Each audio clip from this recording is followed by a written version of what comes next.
the Director of Public Prosecutions has recommended that charges be laid against Chairman of the Police Officers Association, Senior Superintendent Wayne Cameron. The revelation came this afternoon from the Office of Director of Public Prosecutions. Details in this report.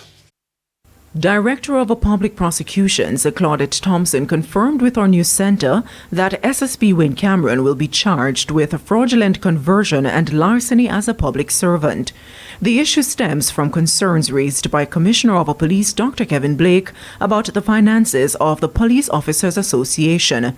In a sworn affidavit filed in response to a legal challenge by SSP Cameron, the Commissioner said the last POA annual general meeting in 2022 revealed glaring contradictions and irregularities in the association's unaudited financial accounts.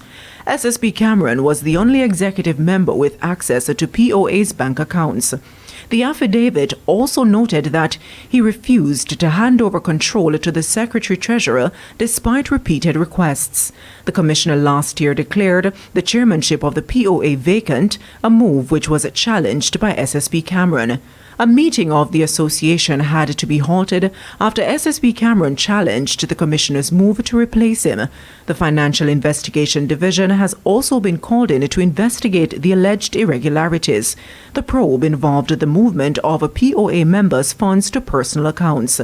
Nakinski Robinson, TVJ News.